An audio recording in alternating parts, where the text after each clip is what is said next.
Tired of dealing with the same old league update issues? Switch to the fantasy site built for commissioners by commissioners. Fleaflicker offers email and live drafts, fast live scoring, an easy-to-use interface, year-round access, powerful commissioner tools, and Dynasty features brand new taxi squads and mobile apps. If you love customization, there are 125 scoring categories and 12 NFL positions, including even punters. And try out the new ESPN League import tool and port over your rosters and history with one easy click. Fleaflicker has partnered with the top names in the industry, including fantasy pros, to provide reliable rankings, news, and projections. Best of all, Fleaflicker is 100% free.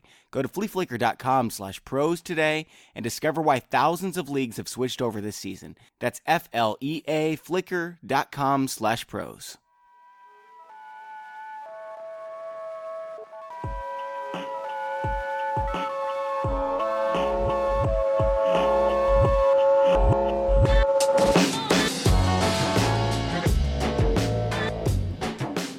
Hey everyone, thanks for joining us for another episode of the Fantasy Pros Football Podcast. I'm Bobby Sylvester with Mike Tagliere as always. Actually, I'm going to miss tomorrow's podcast. I'm traveling for a wedding this weekend. Tags, I think that means we'll have to make this one super good. We better. Missing you tomorrow, you just know it's going to be filled with me and Greg just like ragging on you, right? Like that's going to happen. That's fine. I'm going on Greg's podcast tonight, actually. Same. You and I are actually going to be on the same episode. Really? I didn't know that, man. Maybe it was a surprise. No, he's doing like this 2-a-day thing where, like he's having his bolt-ons. That'll be fun. I'm sure he's going to ask us about each other and, we'll go from there.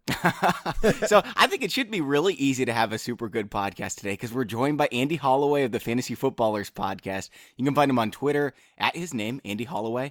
I'm at Bobby Fantasy Pro and Tags is at Mike Tagliere NFL. Andy, thanks for joining us today. Happy to be here, guys. I'm excited. Let's talk. So we got an email in the listener mailbag from Jonathan yesterday saying that although Brady finished the fantasy season poorly, he was tremendous during the playoffs because he finally got, he was finally able to rest that Achilles that put him on the injury list. Take it or leave it. I'm buying this one, Andy. I think that's a great point. Take it or leave it. I don't know. Brady's burnt people for a couple years in a row at the end of the season, but no, he's great. I mean, I that can kind of scar you towards the end of the season. So I think he's probably a value in drafts. I took him in a mock, which is a strange thing for me to draft a quarterback that early. But I took him in a mock. I believe I was drafting at the turn, and I took him somewhere around the 6th round because I knew I was going to have to wait a couple rounds, and he seemed like a value to me. Tags, what do you think, man? Because we were both talking about how Brady was risky. And when Jonathan mentioned this, I was like, man, he was really good in the playoffs. Like maybe it just was that, and I'm freaking out about nothing. Are you worried about Brady still, or does that make sense to you? Oh, no. Like someone actually mentioned this too. It wasn't just mailbag. I actually had a few people tweet that to me, and I said, guys, if it's really an Achilles injury, it takes longer than a week off for him to heal. So don't tell me that 1 week off was enough time for someone to heal from Achilles. I don't heal a bruise. Like legitimately, a bruise on my arm doesn't heal in a week. So I'm not buying that. I think that Tom Brady... Mobility is not a big part of Brady's game. Yeah, good point. It's definitely not. The offensive line is obviously worse, losing Nate Solder. I know they drafted Isaiah Wynn, but that's a big loss for them. Brady even last year, looking at it, we've talked about the boom bust and everything in between series. Brady was a QB1 just 50% of the time. When you're spending a top 50 pick, that's what it takes to get Brady.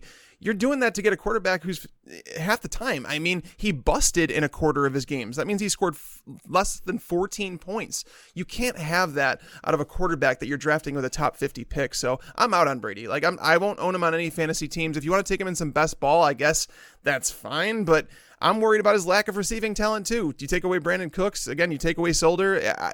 Are you legally allowed to worry about Brady? Is that permitted in this culture? I mean, is that allowed? I mean, he did lead the league, right, in passing yardage and Brady did have the most passing yardage, but hey, I am worried about my grandfather as well, so I guess we could compare the two. So I mean, I have concerns for people that I care about deeply, and I obviously care about Tom Brady and his well-being.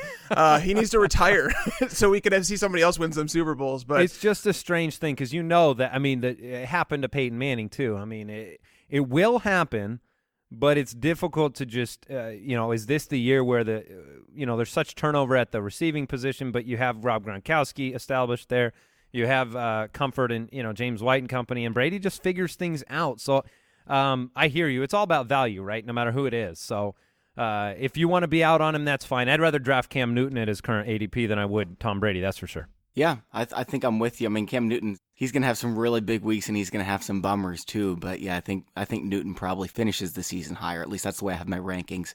Here's what we have planned today, guys. We've each got 1 or 2 rookies that will be fading this season that we think that you should be avoiding. Then we each have a handful of players that we believe you will regret drafting at their value. Of course, obviously, I'm not very high on Alvin Kamara, but I would draft him if he was there with the 12th pick, right? Like, I'm not actually avoiding him. You're not going to regret drafting Kamara on your team, but if you draft him 7th overall, yeah, I think that you will. So before we do that, I wanted to remind you all, we have something that is going to give you a huge leg up this season. It's a tool on our website. It's called Draft Assistant. If you go to the homepage, you'll see it on the left-hand side of your screen, and the way that it works is you upload your league, which takes like 2 seconds.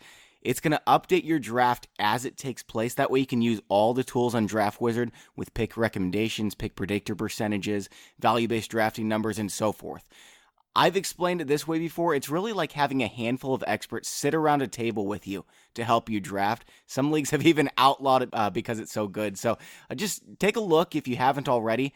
Like, I'm not trying to sell anything or whatever. It's just, this is going to help you win your league. The Draft Assistant tool, I think it's the best thing we have on our site, right, Tags? Yeah, most people don't realize that it can sync with your actual league. So if you're doing a live draft on Yahoo or ESPN, you can sync and it has the player suggestions, and it tells you the percentage of experts that are telling you to draft a certain player. So it essentially is that. Now, granted, you don't have to always take their advice. You could draft whoever you want. In the end, you want to be happy with your team, but it's always nice to have those the 80 guys alongside of you drafting with you, the guys that do this for a living. All right, guys, let's talk about some rookies to avoid. Tags, I'll let you go first here. Who's one rookie that you're trying to avoid at his current ADP? Well, it's slowly starting to fall, and rightfully so, and that's Rashaad Penny. I'm actually a big fan of drafting rookie running backs, not in just Dynasty, obviously, but I'm talking about redraft. And Rashaad Penny is someone who is going more expensive than a lot of the other rookie running backs, and I never understood why. He's still playing behind a bad offensive line. I know they added Dwayne Brown last season in a trade with the Texans, but that was more of a move in order to, obviously he helps in the run at left tackle, but he's more of like a pass blocker, and he's going to help Russell Wilson achieve new heights. The issue is that we've heard now 2 beat writers say that he's not the starter, that Chris Carson's the starter, that he's going to be mixed in.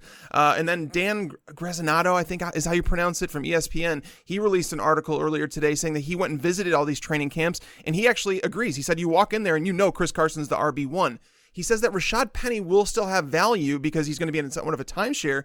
But drafting him playing behind a bad offensive line for a bad offensive coordinator, I have no idea why people are drafting him as the number 22 running back. Plus, they're saying Procise is the 3rd down back. So where does he really fit in? I don't know, man. Like, I feel like he's being overdrafted. I'm not saying the talent's not there with Penny, but the situation that he fell into is just not very good. Yeah, like, what's the difference between him and Nick Chubb right now? I don't see any. Rashaad Penny, I'll jump in real quick because we should have compared notes, because he would have been one of the names that I've been talking about him a lot this offseason and how I'm hesitant about Rashaad Penny. The talent is there. You're right about that. I will say this. This is kind of funny because Mike from our show and I were going back and forth last night because I was sharing some of the more recent articles about Chris Carson. And I think Mike is a bit more of a Penny truther this year than I am.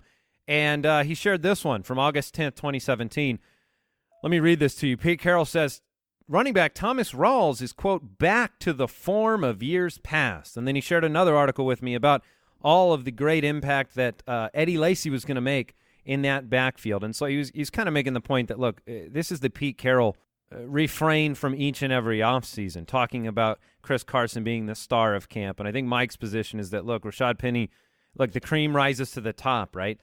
And if the average draft position drops to a certain point, maybe that starts to overcome the concerns about the offensive line. Maybe that overcomes the concerns about, that I have about the passing dependency of this team with the fading defense and the game scripts potentially being problematic. But that's going to be one of those things that, and we see it every year, that happens over the second half of the season to me. So you're probably grabbing Penny, even if he is a good ADP value, and you're probably holding him until you get everything you want from Rashaad Penny. But if you believe in the talent, it should overcome Chris Carson by year's end. I tend to think he's a player to avoid because I don't really want to have to stash him on my bench and hope that offensive line is better than we expect. Yeah, I completely understand that. Like going into the draft, Rashaad Penny was my RB2, and this is when we expected him to be drafted in the 3rd round. I love the guy's talent. The situation is not good. What's going on right now, I don't really know what to read into this, but when you have question marks like this, I don't think you take him at RB22. There's just better options. I'm looking at all the other running backs. I'd rather have Royce Freeman.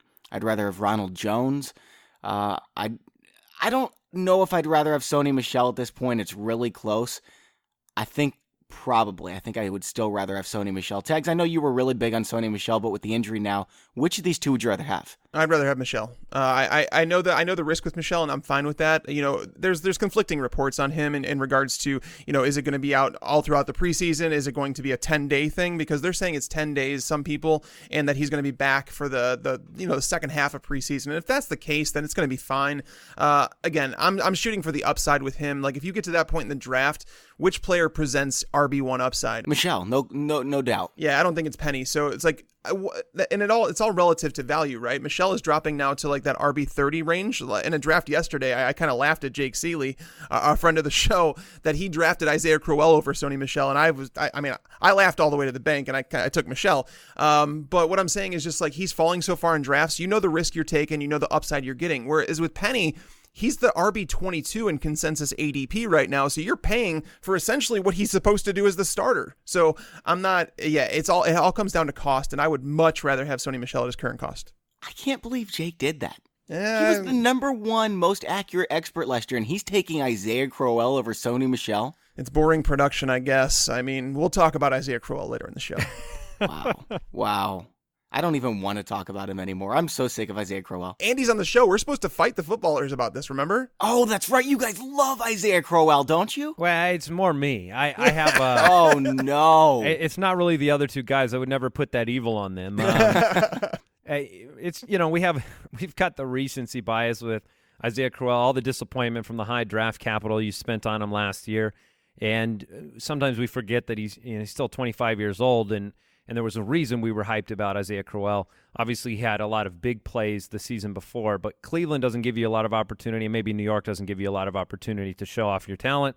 But I think the volume's going to be there with Isaiah Crowell. And to speak to Sony Michel, yeah, there's some concern. I mean, he's had the injury concerns. Now you have, right out of the gate, a disconcerting injury. We don't know the outcome of this. We have established players in that offense, players that they like, and we know that it doesn't take a massive amount of volume to produce an RB1 in that offense. That's the good thing. Dion Lewis did it over the back half of the year, and he shared time, with Rex and with James White. But Sony also has an ability to put the ball on the ground, and that's a concern that I have as well, especially with Bill Belichick, is that he put the ball on the ground more than any, per carry, more than any other collegiate running back, which he's also similar to Penny in the fact that the draft capital says they're going to be involved, right? I mean, you spend a first-round draft pick, both of them a surprise by these head coaches, and so you say the plan for them is to be heavily involved, and it's just a matter of, when does that happen? Are you happy with investing that pick on Michel or Penny if you get value by week 6, by week 8? What happens in that offense? So there's still a lot to be known. I think the Sony Michel ADP is going to be pretty volatile based on his activity, in and soon after the first couple preseason games. Tags, he made some pretty good points, man. Are you willing to draft Crowell at this point?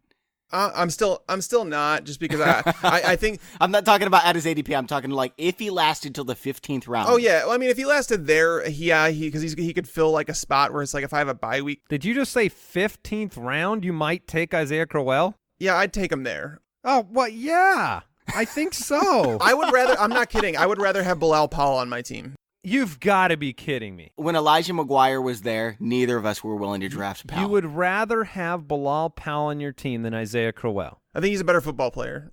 and he's a better receiver. And the thing is like this Jets team, the reason I don't love either of them, I'm not drafting either of them as a top 35 running back, but the reason I don't love them is because the offensive line is poor. Like it's so bad. They have 4 of the 5 offensive linemen should be replaced. You could argue that 5 of 5 should be, because Beachum played over his head last year in terms of, and if he goes back into what his career norm is, he's going to be a below average left tackle. So you have an entire offensive line that's kind of useless. You have an offense that you don't project to be a top 15 scoring offense, so they're not going to have many shots at touchdowns. So what are you really getting with Crowell? It's kind of like a Chris Ivory situation without touchdowns, right? So hopefully you're getting 35, 40 receptions. Hopefully you're getting 220 plus carries. It's a volume play for sure, but your hot take of taking him over Mason Crosby, though, is not impressing me. Awesome. I forgot all about kickers. We haven't even mentioned kickers this entire preseason. We're not going to mention it. We were doing so good. What are we going to do? Say like, hey, we think this kicker might be better because of X. There's nothing there. No, it's just there a isn't. Complete crapshoot. Eliminate kickers, guys. Don't play. Seriously, if your league has kickers, eliminate it at a flex spot. Have a good time. I'm really proud of our listeners, by the way, for not having asked any kicker questions. Yeah. Now it's probably going to roll in on Twitter. You've ruined You can it. send those to @Andy Holloway. Oh, thanks. Thanks a lot. All right. So, Andy, do you have a rookie that you're avoiding right now? Well, yeah, Rashaad Penny and Sony Michel. Those are the two. Okay. Those are the two big ones. No, you guys brought them up. Those are the big ones that I'm avoiding. From an ADP value, I kind of like where the other guys are settling in. Carry-on's going around the end of the 6th, 7th round. I'm happy with him. Obviously, you brought up Royce Freeman. He's around the 5th round. I think the big one that I'd be interested to debate with you guys or discuss, maybe a better word for it, is how do you feel about Ronald Jones? You brought up Ronald Jones and liking him more than Rashaad Penny. I think we have polarizing opinions on this show about Ronald Jones and what his real upside is, because he's not a player that's proven himself in the passing game in college. He's struggled in pass protection thus far in camp. I don't think any of us are projecting him to catch a high total out of the backfield. So then what is his upside? What do you think? Do you like him? Let me ask you, do you like him at 504 where he's going right now in PPR leagues? I'd prefer Royce Freeman. They're basically back-to-back right now. I'm not thinking like Peyton Barber is going to come steal touches or anything. I think that Ronald Jones has this job on lockdown, even though he has some weaknesses to his game, absolutely. But, I mean, Tampa, they almost led the league in receiving yards last year. They were top 4 in receiving yards. I think this offense is going to score plenty of touchdowns. Ronald Jones, as much help as he needs in the passing game, he's going to get the opportunities to provide value in the 5th round. I think it's fair where he's going. I think he's going right where he should, because there are some question marks. I don't think Peyton Barber is one of those question marks for me. I don't think they draft Ronald Jones at the top of the 2nd round if they really believed in Peyton Barber. Guys, there's a reason Peyton Barber was just like a backup. They literally had Peyton Barber on the roster the last 2 years while they're starting Doug Martin and Charles Sims, who averaged, sub 3.4 yards per carry. So this is one of the worst rushing teams last year. So that's your endorsement for Peyton Barber. It was. And that's the thing. He overperformed in terms of what was expected of him, behind those guys. But at the same time, when you draft a running back as high as the Bucs did here, they want him to be the starter. And if they are, in fact, a high-scoring offense, if that happens, I mean, Ronald Jones did rush for 18 touchdowns, or he scored 18 touchdowns last year. So he obviously had a role at USC. He played alongside Sam Darnold. When Ryan Fitzpatrick's a really like a wild card here, because Ryan Fitzpatrick has produced fantasy options in the past, but he's also looked really bad at times. So there's going to be some ups and downs. Charles Sims, it's rumored that he's on the roster bubble. If they do in fact cut Charles Sims, I feel so much more confident in Ronald Jones, because that means he's coming around as a pass-catching option. Now, did we really think that Leonard Fournette was going to be a passing down guy, that he was going to catch, as many balls as he did last year? No, because he's still not known for his hands. He's not that guy. I think Ronald Jones is smoother than Leonard Fournette out of the backfield in terms of a pass catcher. And I think he'll be fine. Like, the thing is, I believe he has the starting job. I don't think Peyton Barber's a risk. I think Barber is a 5 to 8 carry per game guy, and they want Jones to carry the load. So I'll draft him as such. And you're not going to hear any beat writers saying that Peyton Barber is the guy. I know that the Bucs put out the depth chart, and it is what it is. They're making a rookie earn his stripes, and I understand that. That's what every team seems to do at this point. But beat reporters are saying that Ronald Jones is going to be the starter of this team. I'm with you, Mike. I had a really hard time answering this question, guys, because I'm looking at all the rookies and their ADPs. I love Barkley. I like Sony Michel still better than consensus. I like Freeman. I like Jones. I like Geis. Yeah, I love guys. Calvin Ridley, his ADP's not bad. Pettis, Anthony Miller, the list goes on. DJ Moore, I'm not getting any shares of. It's really Penny and Sony are the two that are set apart, I think, from the ADP perspective, and both of them are dropping right now. So for me, the answer is Kerryon Johnson, not because I hate his value, but just because I don't think that he has all that much upside. You look at the Lions depth chart, it is an absolute mess. I think that Patricia is going to go in there and he's going to do the same type of thing that they did in New England, where it's just a split backfield situation between 3 or 4 guys. And I know that he's not exactly going to be in control of the offense, but Jim Bob Cooter's been doing the same thing there for a while. So I think Kerryon Johnson has a role. I don't think it's going to be flex-worthy, though, so maybe there's some injuries that happen and Kerryon Johnson's role opens up, but as of now, I think it's just kind of a disaster. Yeah, Kerryon and Rashaad Penny belong in the same conversation, as far as I'm concerned. I think there's question marks with both of them. I think both of them have breakout potential. Both of them can do work on all 3 downs. You know, you could argue that they're both part of top 10, potentially top 10 scoring offenses, so that's like an appeal. The Lions' offensive line has gotten better over the years, and I'd consider it to be a top 15 offensive line, so I think Kerryon belongs in that conversation with Penny, but you're able to get Kerryon much, much later right now.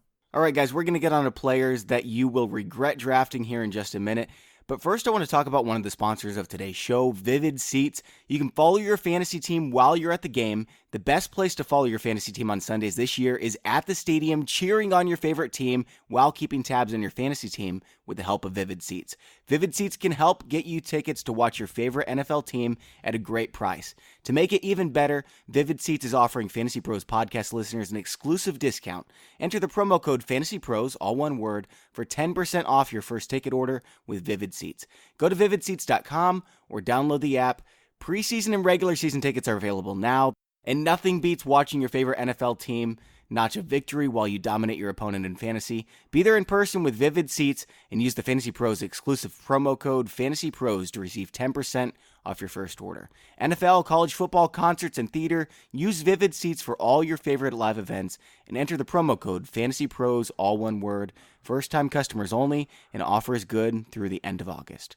All right, guys, so let's move on to these players that we think our listeners will regret drafting at their average draft position. Tags, we'll let you go first again. And by the way, we're not even going to talk about Deshaun Watson, even though he would clearly be number 1 for Tags and I. We talk about him just too much. If you really want to know why and haven't heard yet, tweet me at Bobby Fantasy Pro. I love talking about it, so I will definitely answer. Yeah, I'm not going to mention Tyreek Hill either because we've talked about those guys ad nauseum, and I don't want to do it anymore.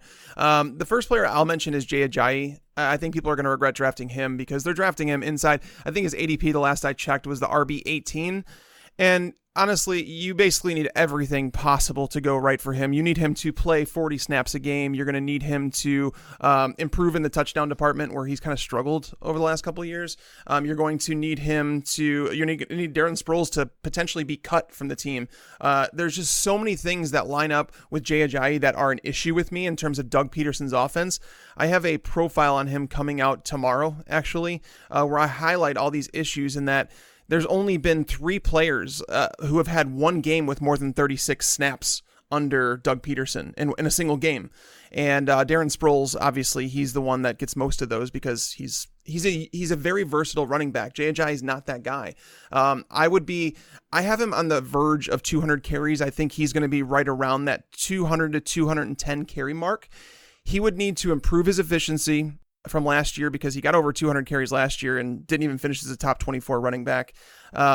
Again, he's not going to be used very much in the passing game. They have Darren Sproles. They have Corey Clement, who a lot of people like as is like a sleeper this year.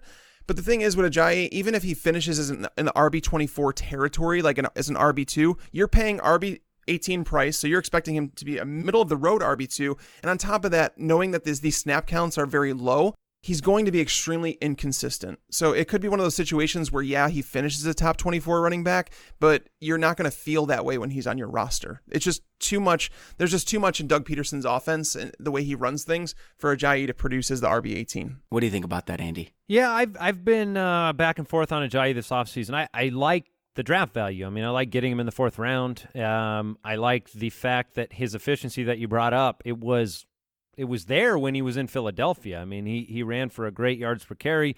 It's just a matter of volume. Does he get enough work in that offense, which, look, the recipe for success for the Philadelphia Eagles last year was the kind of spreading the ball around. It was finding a ton of different weapons on a week-to-week basis. It was using Corey Clement in the passing game. It was using him in the goal line game. But I think Ajayi's production and efficiency in that offense, and you give him a great offensive line, right? I still think that there's opportunity there. So I guess I don't think you're going to regret him at 404 myself, but I can definitely see the points against drafting him. All right. Here's my first guy. It's Devin Funchess. We've talked about this time and again. Cam Newton is not a good passer. Okay? He's a very good fantasy player. I'm not saying don't draft him if he falls far enough, but he's not a very good passer. They've got Greg Olsen. They've got Christian McCaffrey. They've got DJ Moore now. And they've got Devin Funchess. He's going to be nowhere near as good as he was last year. He's not a marginal NFL talent, but he's not somebody that has to start on every team. He's going to get some targets, but not enough. He's going to get a few touchdowns, but where he's going right now in drafts, I'm not a fan at all. I've got him 15 spots lower than ECR, which is expert consensus rankings. Tags, I think you're low on Funchess as well. Yeah, I'm not drafting. It's funny because if someone went back last year on this podcast and listened to what our bold predictions were, I said that Devin Funchess would outscore Kelvin Benjamin. So I actually thought that he was just as good, if not better, than Kelvin Benjamin, and that he needed more opportunity. With that being said, I am 100% with you. You are going to absolutely regret drafting Devin Funchess this year. A lot of his production last year came once they traded Kelvin Benjamin, and then Greg Olsen was out for the majority of the season. So Devin Funchess, he's a guy that needs targets to produce. And when you're getting those targets from Cam Newton, you're going to need more than usual because a lot of, he's going to complete 56% of his passes. That's just the quarterback that he is. So knowing that DJ Moore has been added to the offense, it's not to say that he's going to replace Kelvin Benjamin, because Devin Funchess is going to be the red zone guy. He's going to score touchdowns, but the reason you're going to regret him is because if he doesn't score a touchdown, you're going to be left staring at like 30 or 40 yards. And it's going to let down your team. So you don't want to trust him outside of like a bye week filler in a good matchup where you expect Cam Newton to throw multiple touchdowns. So yeah, I'm with you on this one. Are you with us, Andy?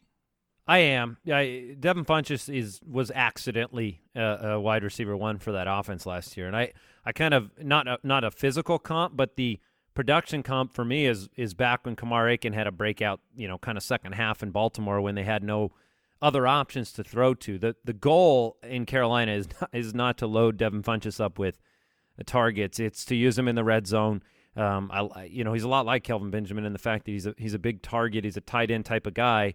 But yeah, you're going to regret drafting him if you're expecting wide receiver one or wide receiver two numbers, because they just have too many weapons. We saw the evolution of Christian McCaffrey over the second half of the season as a pass catcher.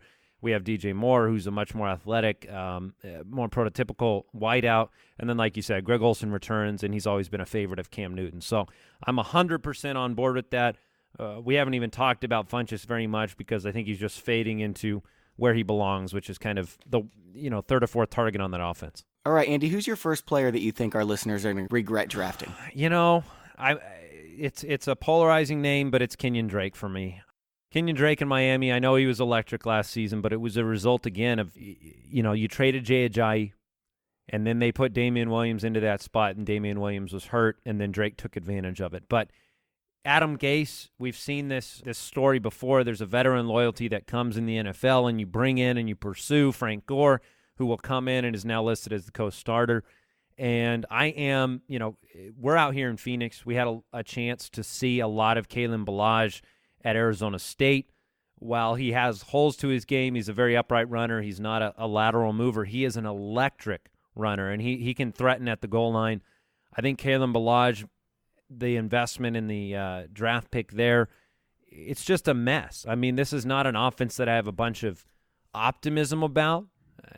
So when you give Kenyon Drake a smaller carry total than he had last year, I think it's going to be a little bit hit and miss with him. And I think he's a good player. He's a better player than someone like Marlon Mack, who I think people talk about in a similar category of kind of de facto starter. But I personally think that Frank Gore is going to get more work than Drake owners will hope he gets. And then I think Kalen Ballage is a threat in the red zone. So I think Kenyon Drake is somebody that, when I look at all the other names around him, I'd rather have Alex Collins. I'd rather have Jay Ajayi. I'd rather have Lamar Miller, as annoying as that is, and I'd rather have Ronald Jones. So Kenyon Drake is somebody I would regret drafting. He was solid last year, but here's the thing, like, What would you take, over or under 3.5 wins for the Dolphins this year, Tags?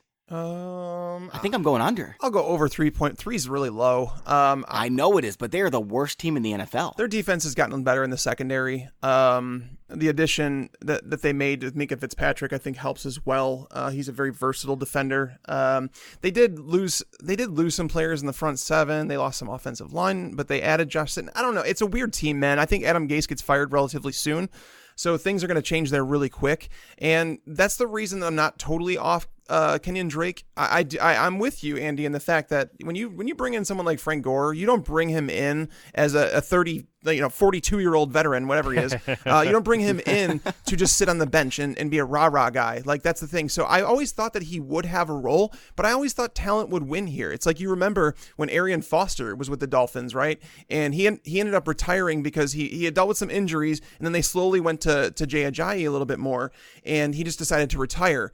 Do I think that happens with Gore? No, I think that he's a player. He's just too durable for that to happen. But the issue is that Kenyon Drake is really talented, and I don't know how Adam Gase doesn't see this. And if Frank Gore was really a threat to carry most of the load, they would have listed Frank Gore as the actual starter instead of the co-starter with Kenyon Drake. So I still think it's Drake's backfield, but unfortunately, it is risky drafting him there, knowing that there's so many running backs. Ballage, I'm not too worried about. I think he's more of a developmental player, and Drake proved that he can carry the ball on the goal line last year. So it's really tough. I mean, I'm not against this one, but I'm not against drafting Kenyon Drake if he falls, past the guys like you mentioned, like the Ronald Jones, the Lamar Millers. I'm comfortable drafting him around the guy like a Royce Freeman, like a Deion Lewis. That's the territory I think he belongs in. All right, Tags, what's your next one, man? All right, next one is Adam Thielen. Guys, Woo-wee. I don't know. He's my number 2. Please don't draft him as the number 11 receiver. Like, just don't do it, because, he saw 143 targets last year. I don't think many people realize how many targets that actually is. Like, he was stacked targets among targets among targets. And despite seeing that volume, he finished as a wide receiver 3 or better just 56% of the time. Golden Tate performed as a wide receiver or better just as many times as Adam Thielen did, but Golden Tate is going multiple rounds later than Adam Thielen. If we're expecting Stephon Diggs to take a leap in his career, which I do, I think Stephon Diggs is an extremely talented top 5 route runner in the game. I can't wait to see him with Kirk Cousins. I can't wait to see him get more volume. And if you're giving him more volume, you're taking it away from Adam Thielen, because there's no 2 teammates in the NFL last year. I've mentioned this stat multiple times. It's because it's very, very hard to do with target share. There were no 2 teammates last year at wide receiver who totaled 110 targets apiece. There were not 2 wide receivers who did that. So, are you going to tell me that the guy that they just made rich, Stephon Diggs, they're not going to give him 110 targets and they're going to give him to Adam Thielen again? Thielen succeeded under Pat Shurmur. Pat Shurmur runs such a good offense. He utilizes the slot receiver, and that's the role that Adam Thielen played last year. If you go back before Pat Shurmur was the offensive coordinator, when Norv Turner was there, Adam Thielen was not a household name. Pat Shurmur's gone. It's a different offense. Stephon Diggs is talented. They're working with a new quarterback. Kirk Cousins is not a game manager like Case Keenum is.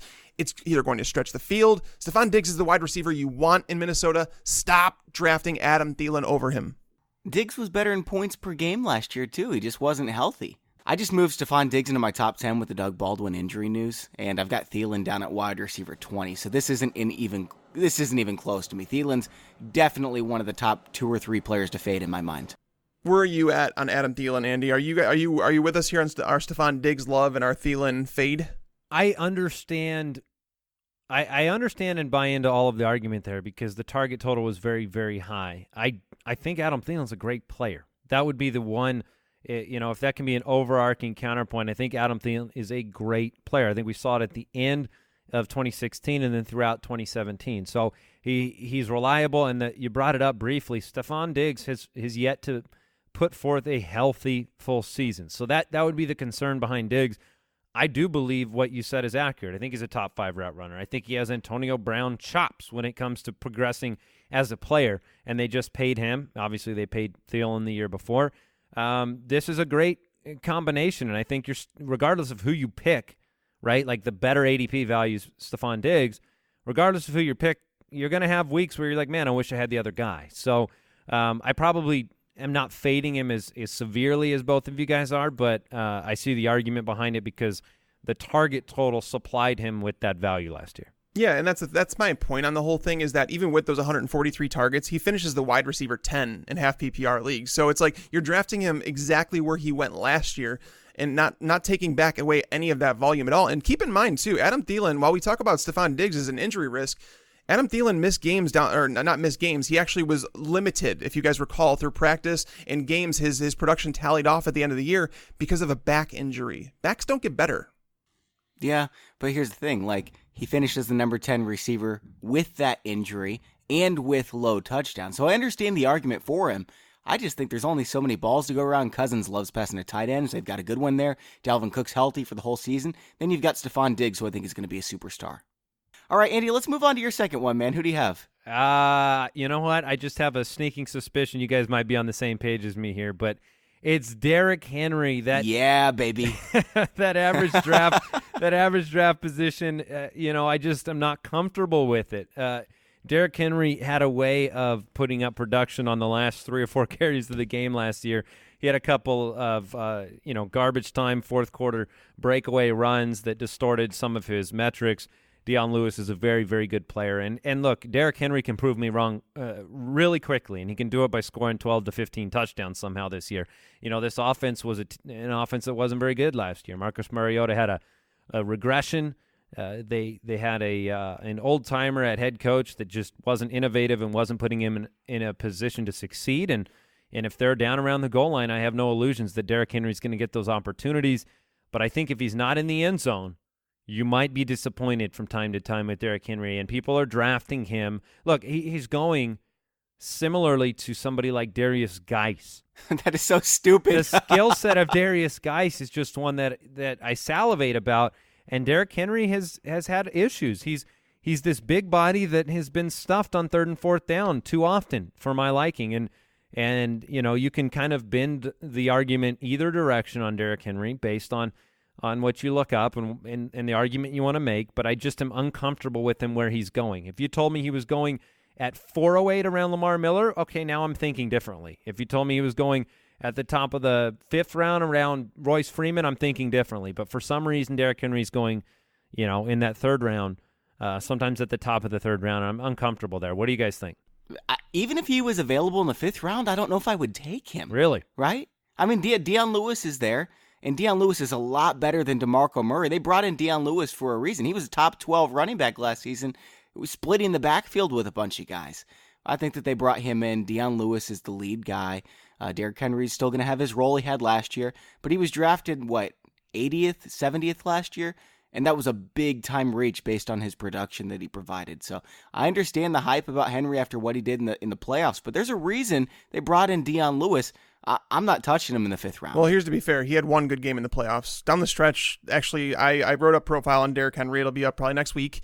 He had one good game in the playoffs, and people are sticking to that, thinking that he had a great end of the season, and that's what the... Yeah, and they were down 20 points, so it's not like they were trying to stop the run. But if you look at his numbers over the final, I think it was the final 8 weeks of the season, they were not very good. So Derrick Henry, here's the issue with him. He is being drafted too high. Do I think the upside's there? I do. I actually think that he's one of the rare 1-2 down backs that can break long runs of 80 yards because he's a freak athlete. He could break tackles enough to get into the open field. The issue is drafting him as high as he is.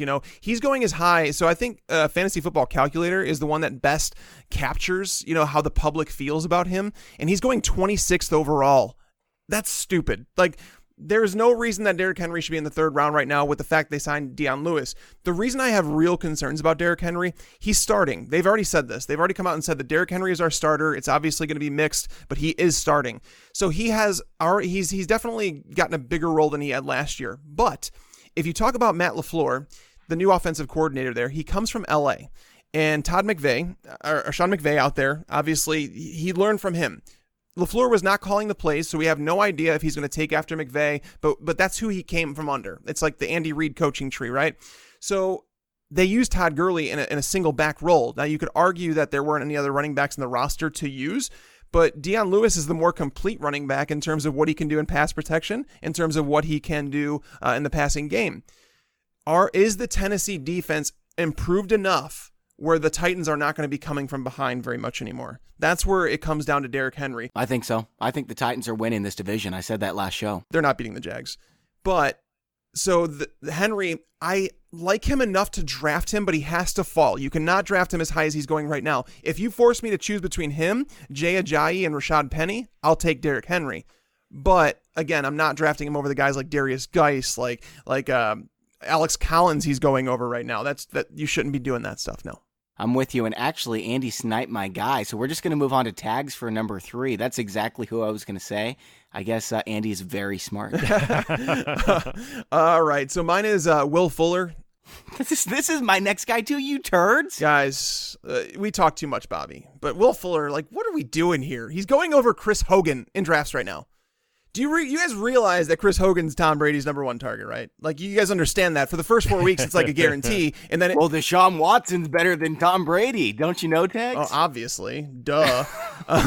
But Chris Hogan, like, seriously, even if you go and look when Brandon Cooks was on the field last year, Chris Hogan was the red zone guy. Like, he has a connection with Tom Brady, and now this is now his 3rd year in the offense. He's healthy. There's no issues here. Julian Edelman's 32 years old, coming back from a torn ACL, was on roids. There's just so many things wrong with that. They cut Jordan Matthews. I know they brought in Eric Decker, but he's a very short time to learn that offense.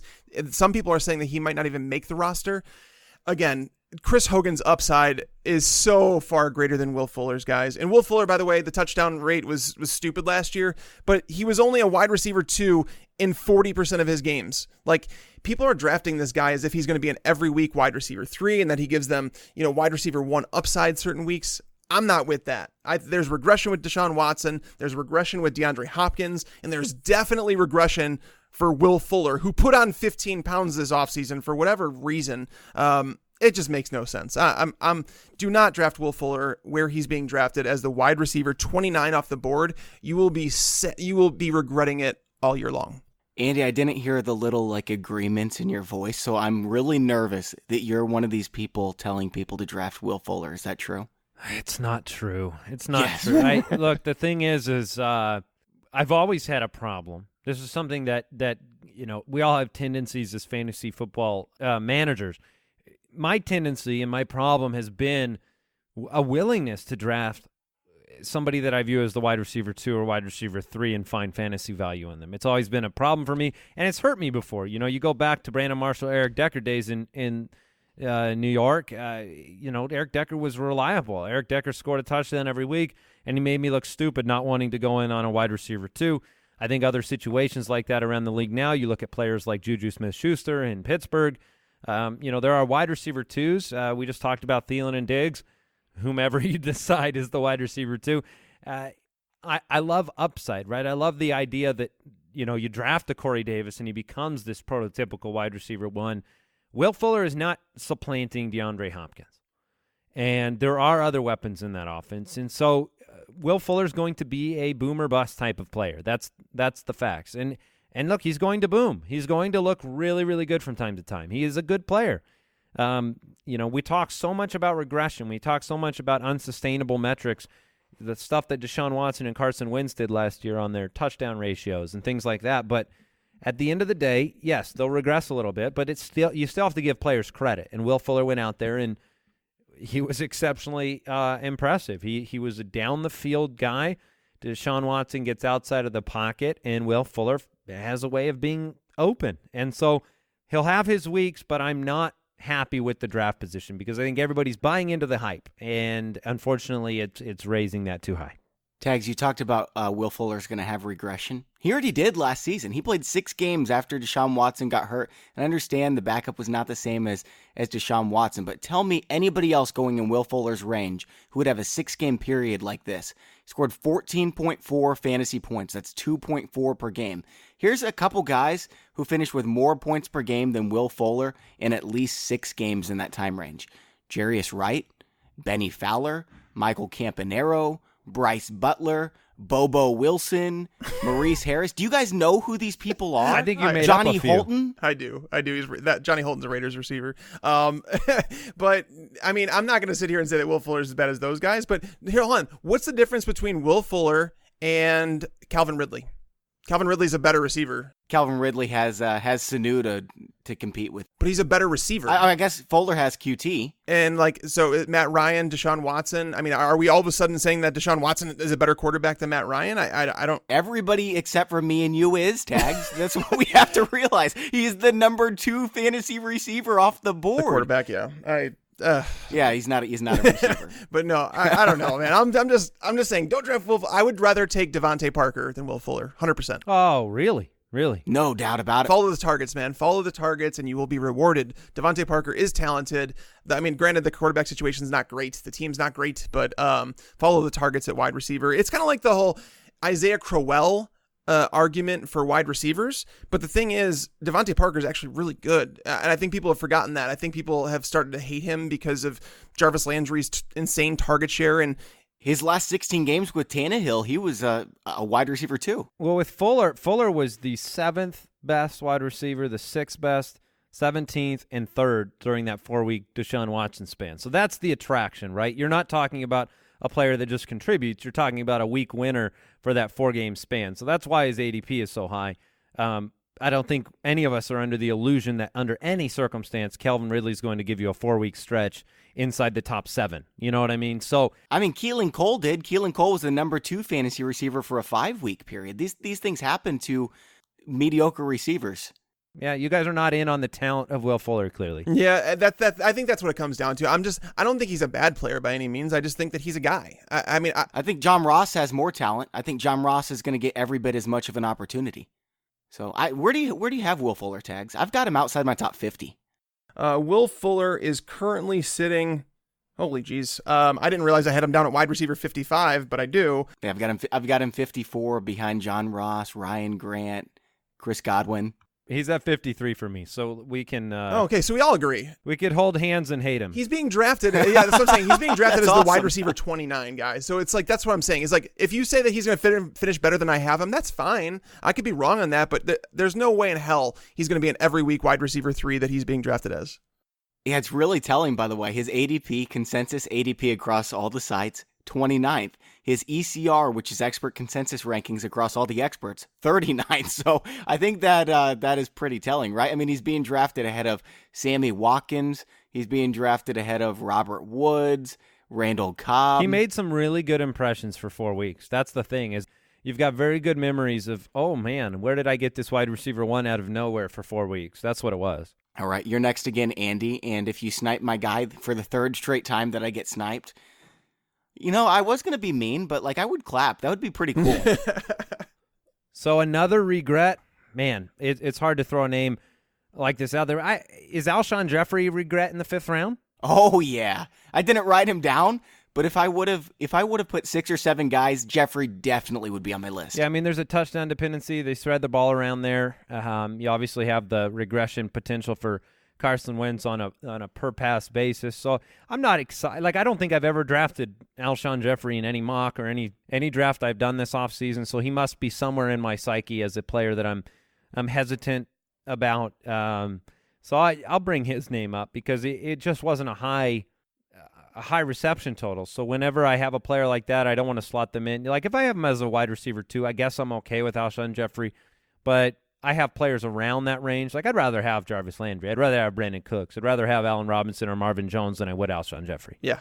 Yeah, I'm with you. I mean, I talked about how few yards Alshon Jeffrey had in the season. Sorry, I'm going to throw in one more name because it just jumped out at me. I am very out on Michael Crabtree.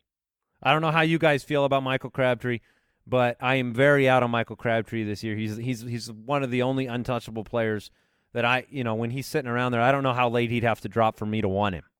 I don't really have any shares of Michael Crabtree, but I haven't really heard anyone talk about him, excited or not interested. So I kind of feel similarly to him and Alshon Jeffrey, to be honest with you, where it's like I feel like they're guys that are going to end up finishing as top 30 receivers, but I don't want to draft them. I don't want to draft Alshon as a low end wide receiver 2 because I'm worried. He's one of 2 wide receivers last year who finished top 24 or top 28 with less than 800 yards receiving. Granted, people are telling me that he was hurt. Guys, if he was really that hurt, he's not going over Aqib Talib for touchdowns and stuff, so he was okay. He really did have a torn rotator cuff, though, man. That's real.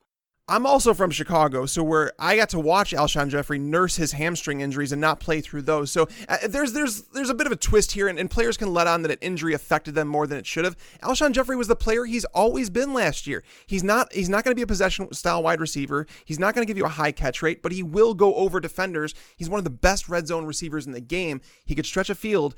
But again, I don't feel great about him. My series on wide receivers said that Marquise Lee was essentially the exact same wide receiver that Alshon Jeffrey was, with a little less upside, legitimately, like 1 game less upside. But he's being drafted like 5 rounds later, maybe even 7 rounds later in some leagues. I mean, Nelson Aguilar was almost as good as Alshon Jeffrey, right? There wasn't much of a difference. The difference is Alshon Jeffrey is your more prototypical number 1 receiver. Yeah. I don't think he keeps it up this year. Remember, this is somebody who's had so many soft tissue issues. I wouldn't be surprised at all if he plays 8 games. Yeah, it's been a concern for Jeffrey for a while, and he's not. They don't need him to be a high reception guy to contribute to their title defense here. And to Michael Crabtree, look, he's not as old as some, but he's entering his 9th season. And if I have to hear about the potential, look, if he doesn't score touchdowns, you're going to be really, really disappointed in Michael Crabtree. Last year, he had 44 fewer targets, 31 fewer receptions, 400 fewer yards. But it wasn't just like those totals where he was phased out. It was the catch percentage dropped. The yards per reception dropped. He was 7th in the league in drops as a wideout. And so I just don't understand when the last time Joe Flacco was a boon for a fantasy wide receiver. I mean, Jeremy Maclin, I heard so much about Jeremy Maclin and heading to Baltimore, and oh my goodness, here it comes. It's not going to happen for Michael Crabtree, for me at least. Yeah, I don't think that's a bad call whatsoever. I was going to point out that Alshon Jeffrey, he only had, 821 receiving yards. He played all 16 games. Keelan Cole started 5 games, and in those 5 games, he had 475 receiving yards. It's like, he's like right up there with him, and Keelan Cole's going 15 rounds later. You need to give up on the Keelan Cole love. No, dude. Keelan Cole's happening. Keelan Cole is happening. And every time that I talk about Keelan Cole, I get a bunch of tweets saying, I'm going to kill you if you keep raising his ADP. People are mad about it. They want Keelan Cole. Draft Marquise Lee instead. You'll be happy. Okay, we'll see about that. We need to have a bet on this for sure.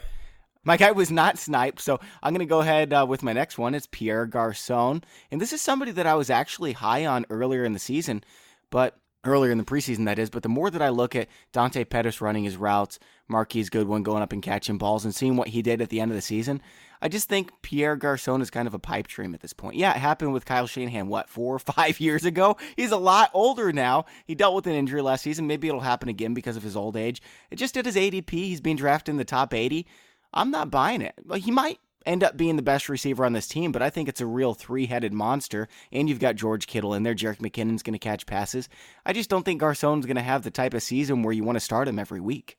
I'm starting to bend that way myself, to jump in here. We're not super high on Jimmy Garoppolo having the kind of year that people expect from him. And so if you are distributing the ball, to a number of different players, and you haven't seen Garoppolo and Garçon yet, it is a little bit of a concern. You've got the age. Jimmy G took the world by storm last year, but teams will be more prepared for him. And Kyle Shanahan has a tendency to lean on the run around the goal line. Pierre Garçon's never been a touchdown guy, no matter what he's doing. He has to be a high target volume guy. So as much as I like Pierre Garçon and I think he's valuable to the team, I'm not sure fantasy owners will be happy on a regular basis. Yeah. And he's like the opposite of Will Fuller, like the polar opposite, where it's like he's going to give you a semi-decent floor. I believe that Garçon is going to have a role there. Shanahan knows him, and before he was hurt last year, he was on pace for over 120 targets. Granted, the team has changed around him. He's not going to have, wide receiver 2 upside. I think that he's like a wide receiver 4. He's fine. If you need a low, like a high floor guy, that's fine. He's not going to win your league. He's not going to lose it. But some players who are going after him, who should be going before him, Cooper Kupp, I would take over Garçon. I'd take Marquise Goodwin over him, Randall Cobb, Jamison Crowder. Those are Devontae Parker. Those are all guys I would take over him because, you kind of know what you're getting with Garçon. Take the unknown. Like, try and win your league. Stop trying to win 4th place. Yeah, that's a good way to put it. I've got one more name, Chags. We'll give you another name. Andy, do you have any others you want to say? I don't have any other players jumping out right now, so let's hear Mike's. Yeah, the last one I wanted to mention was just Jimmy Graham, Evan Ingram. I kind of put them as a duo. That's who I was going to say. Oh, man. It's just based on where they're being drafted is all. I don't think that Evan Ingram is going to be a complete bust where it's like he's never going to produce and he's bad. That's not the case. He's being drafted as the top 5 tight end, which was exactly how he finished last year, without Odell Beckham there, without Brandon Marshall there, without Sterling Shepard being healthy, without Saquon Barkley. There's just so many issues here. Don't draft Evan Ingram as a top 5 tight end. You will regret that. And Jimmy Graham, first year with Aaron Rodgers. Players, if you go through Aaron Rodgers' history, players in their first year in his offense just don't do that well because Aaron Rodgers is a very timing-based quarterback. He's got to get a feel for you. And Jimmy Graham's just not a very good player anymore. Guys, he's going from Russell Wilson and Drew Brees to Aaron Rodgers. So as much as we talk about Aaron Rodgers being the greatest, it doesn't matter because he's played with elite quarterbacks his entire career. And last year... elite quarterbacks who love tight ends. Yeah, and last year he didn't have a game over, 72 yards? Like, Jimmy Graham's just not the player that people remember him to be, and I understand them wanting to. He's essentially a big wide receiver that's 33 years old, so he's going to have a decline. He's going to catch some touchdowns, but the majority of the time, he's going to disappoint, and the fact that you guys are drafting him as the tight end 4 is going to make you really regret that. He's the tight end 4 over Greg Olsen? Olsen's 6. I mean, I'm not excited about Greg Olsen, but I had no idea people were taking him that high. I've got Jimmy Graham 14, man. I'd rather have Delaney Walker, Kyle Rudolph, Jordan Reed, or Trey Burton over them. Yeah, give me even George Kittle over him. My Jimmy Graham take is very similar to the movie Liar Liar, where Jim Carrey is attempting to say that the pin is... the color of the pen is blue. Yeah, and because I feel like there's nothing in my soul that wants to tell you that Jimmy Graham is going to be a fantasy value or featured player this year, and yet I got to be honest with you, I think it's going to happen.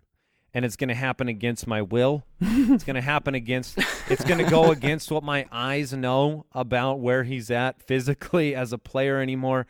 But the thing is Aaron Rodgers is going to get his. Aaron Rodgers always gets his. Randall Cobb is banged up and hurt. Devontae Adams is great, but he's not catching all 35 touchdown passes from Aaron Rodgers. They paid Jimmy.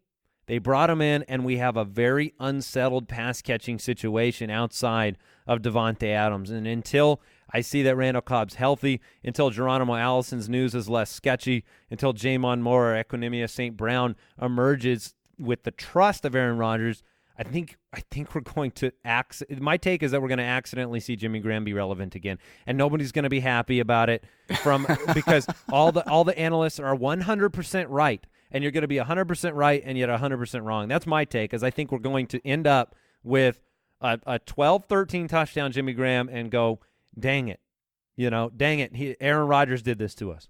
That's where I'm at.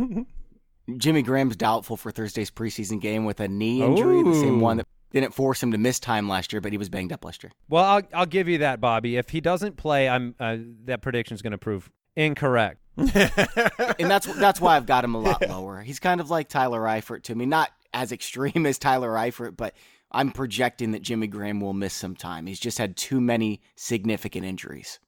Can he move fast enough to get hurt anymore is the real question. I used to play in a flag football league years ago, and it was a bunch of old white guys, and then we'd recruit a couple of younger kids, and they'd come play with us, and they were the only ones that would get hurt because in the open field they were too fast for their own good. We had a guy tear his ACL. He was cutting. I was never in fear of tearing my ACL. I could never move fast enough to do it.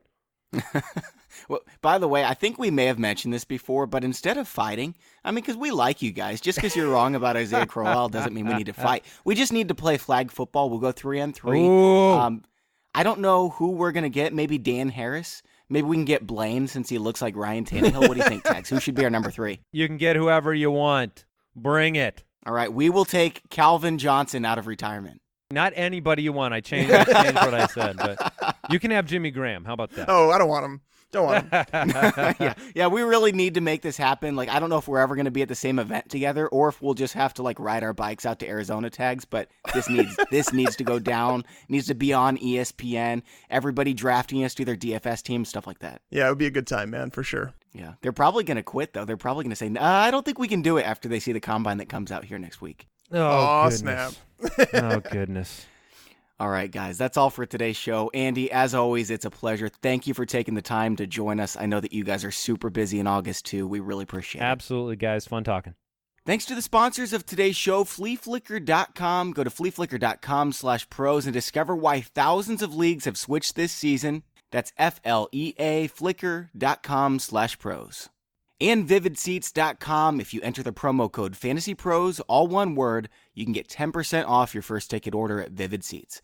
For Mike Tagliere, I'm Bobby Sylvester. Thanks for listening, and enjoy your football. I just wanted you to watch me dissolve.